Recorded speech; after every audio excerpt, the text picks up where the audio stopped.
पावसाळ्याचं वातावरण तयार झालेलं आहे, दमाट वातावरण झालेलं आहे. काही ठिकाणी पाऊस पडायला सुद्धा सुरुवात झालेली आहे. आणि ह्या अशा वातावरणामध्ये जेव्हा आपण संध्याकाळचा 4-5 वाजता चहा बनवतो, त्या चहाबरोबर ना काहीतरी असं कुरकुरीत चटपटीत नाश्त्यासाठी आपल्याला जर असेल तर चहाचा आनंद डबल घेता येतो.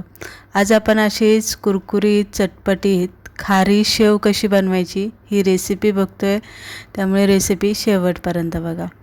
आता ही शेव बनवताना जे बेसन पीठ असतं ते एकदम बारीक दळलेलं आणि चिकट जे असतं ना ते घ्यायचं. म्हणजे विकतचं पीठ आपल्याला इथे लागणार आहे. अर्धा किलो पीठ घेतलेलं आहे.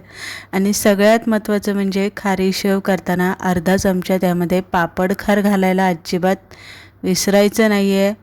त्यानंतर त्यामध्ये अर्धा चमचा काळी मिर पूड तुम्हाला इथे घालायची आहे. थोडासा हळद घालायची आहे. अर्धा चमचा हिंग यामध्ये आवर्जून तुम्हाला घालायचं आहे.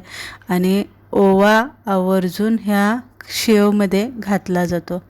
आता सगळ्यात महत्त्वाची स्टेप, आपल्याला शेव अशी खुसखुशीत कुरकुरीत पाहिजे असेल तर काय करायचं आहे, एक 3 पळ्या मी इथे तेल घेतलेलं आहे, जे आपलं नेहमीच्या भाजीला आपण घालतो ते.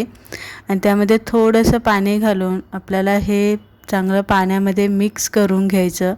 जरासं असं हलकंसं ते पांढरं होतं जेव्हा पाणी आणि तेल मिक्स केलं का, तेव्हा आपली शेव जी असते ती चांगली खुसखुशीत होते. फेटून घेतलं तेल आणि पाणी. त्यानंतरनं जे आपण साहित्य घेतलेले आहे ते यामध्ये घालून हलवून घ्यायचं. आणि नंतरनं हे बेसन पीठ जे आहे ना ते यामध्ये घालायचं.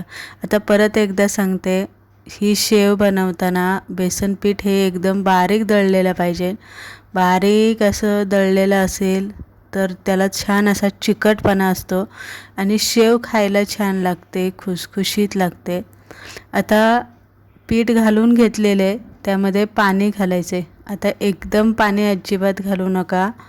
पीठ खलवत पाणी घाला. म्हणजे पाणी घालायचा जो अंदाज आहे तो अंदाज व्यवस्थित इथे येईल. कारण आपल्याला हे पीठ जास्त पातळ करायचं नसतं किंवा जास्त राटही मळायचं नसतं. एकदम असं सॉफ्ट मळायला पाहिजे, जेणेकरून साऱ्या आपला जो सोऱ्या असतो, शेवची जी थाळी असते त्यामधनं शेव व्यवस्थित पडली पाहिजे.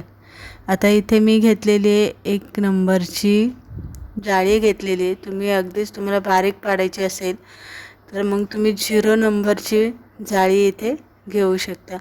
पण जर तुम्हाला 0 नंबरची शेव पाडायची असेल तर लक्षात ठेवा, आपण जो ओवा घातला आहे त्या ओव्याला मिक्सरमधून पाणी घालून बारीक करून घ्या आणि त्याचं पाणी पिठामध्ये घाला. कारण 0 नंबरच्या थाळीमध्ये ओवा जर गुंतला तर शेव पडत नाही, हे लक्षात घ्या. शेव सोऱ्यामध्ये पीठ चांगलं दाबून भरायचं. तेल चांगलं तापलेलं पाहिजे. तापलेल्या याच्यातच आपल्याला शेवचा वेढा घालून घ्यायचा आहे. थोडासा तळला गेला का उलटा करायचा. आता हे पीठ आपण घट्ट मळलेलं असतं, त्यामुळे काय होतं, पटकनी शेव कुरकुरीत होते, तळली जाते. 1-2 वेळा उलटी पालटी करायची, जास्त वेळा करू नका, नाहीतर तुटते बिटते आणि कडक होते. त्यामुळे 2 वेळा करा. तेलाच्या पूर्ण बुडबुडे अशा कमी झाल्या की शेव काढून घ्या.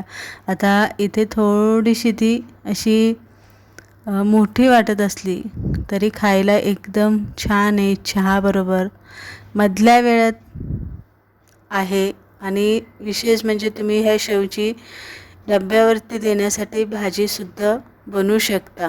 मुलांना मधल्या वेळेत खायलासुद्धा देऊ शकता. याच पद्धतीने आपण बाकीची राहिलेली सगळी शेव इथे पाडून घेतलेली आहे. 0 नंबरची शेवसुद्धा मी इथे थोडीशी करून घेतलेली तुम्ही इथे बघू शकताय. होती का, पडती का, तर थोडासा ओवा गुंतत होता जाळीमध्ये, तरी थोडीशी फार मी इथे करून घेतलेली आहे. त्यानंतर इथे 1 नंबरची शेव मी इथे करून घेतलेले बघू शकता. तेलकट अजिबात नाही झालेले, छान कुरकुरीत झालेले, खुसखुशीत झालेले. 1 महिनाभर करून डब्यामध्ये ठेवली ना तरीही आरामात ती राहते, काहीच होत नाही. रेसिपी आवडली लाईक करा आणि शेअर करा.